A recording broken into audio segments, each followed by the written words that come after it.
Nós vamos agora exibir outros trechos das gravações de telefonemas do ex-presidente Lula para diversos interlocutores, e muitos são ministros. Numa dessas ligações, o ex-presidente Lula pede ao ministro da Fazenda, Nelson Barbosa, que acompanhe o trabalho da Polícia e da Receita Federal no Instituto Lula.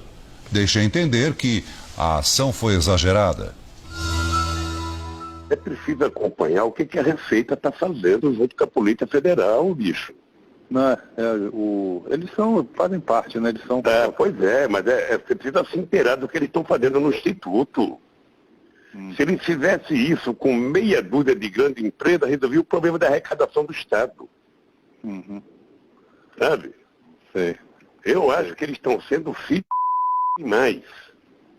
Sabe? Estão procurando pelo em ovo.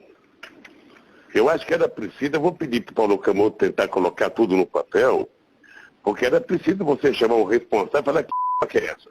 Vocês estão fazendo o mesmo com a Globo, o mesmo com o Instituto Fernando Henrique Cardoso, o mesmo com o Gerdau, o mesmo com o SBT, o mesmo com a Record, ou só com o Lula? Lula também foi grampeado em conversas com Lindbergh Farias, do PT. Pede que o senador cobre investigações contra a oposição. Então é preciso estar em cima deles e cobrar. É o seguinte, meu filho, eu tô com a seguinte tese, é guerra, viu? E quem tiver artilharia mais forte ganha. Em outro trecho, o ex-presidente reclama da Lava Jato e cita o senador Aécio Neves. Olha, eu vou contar uma história para você. Se é Andrade Gutierrez, o depoimento deles na delação da Andrade Gutierrez, eu estou te falando nesse telefone, certamente a Polícia Federal está gravando. Tá? Eu também estou falando aqui, está grampeado. Mas se a Polícia Federal e o Ministério Público, nessa delação da Andrade Gutierrez, não apareceu o PSDB e nem o Aécio, qualquer brasileiro pode dizer que a delação é uma farsa, é uma mentira. Em outras gravações, o ex-presidente pede ajuda para pressionar o procurador-geral da República, Rodrigo Janot. Primeiro, numa conversa com o senador Lindbergh Farias, reclama que o procurador de Rondônia, que também investiga tráfico de influência de Lula no BNDES, é acusado de agressão contra a mulher e permanece no caso. Ele também falou com Sigmaringa. O companheiro Rodidamos tem a história do promotor de Rondônia, que pegou um caso meu agora, que as mulheradas têm que ir para cima dele. Terça-feira tem que procurar o Janot e triturar. Lula volta a criticar Janot numa conversa com o advogado ligado ao PT, Sigmaringa Seixas. É porque ele recusou 4 pedidos de investigação a Aécio e aceitou a primeira de um bandido do Acre contra mim. Pois é, mas se fizer uma petição... Essa é a gratidão dele por ele ser procurador. Pois é, mas ele, se a gente formalizar... inclusive jogando para a imprensa, ele vai ficar constrangido.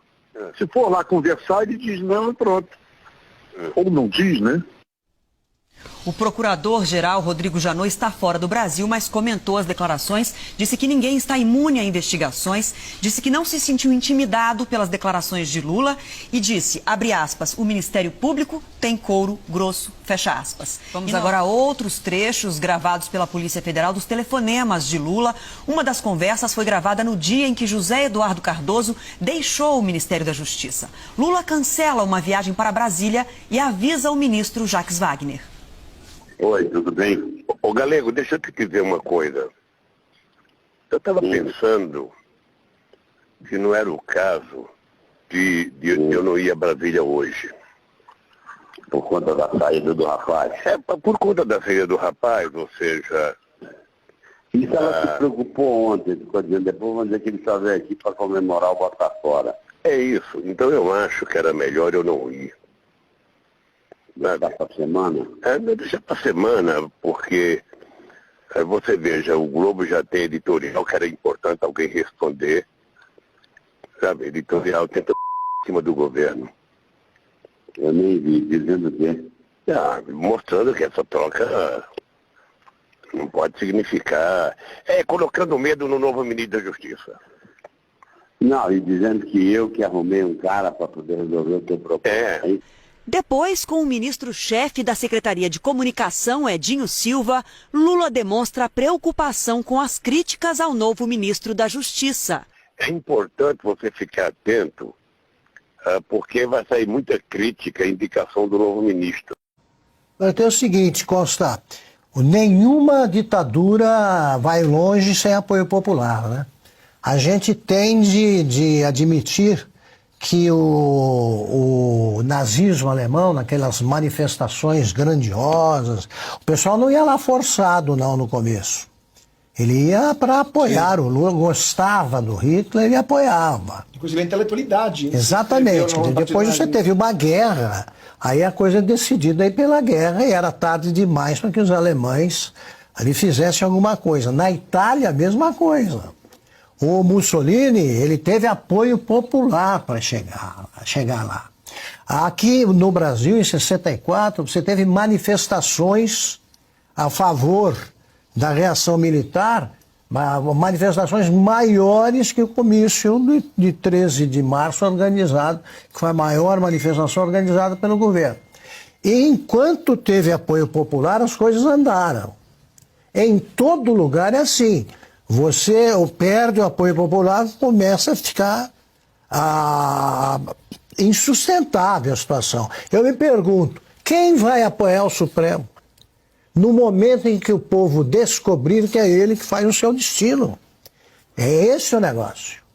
É esse o negócio. O povo tem que se organizar em partido e tem que manifestar o seu descontentamento, porque eu não conheço ditador que sobreviveu ao sumiço do apoio popular.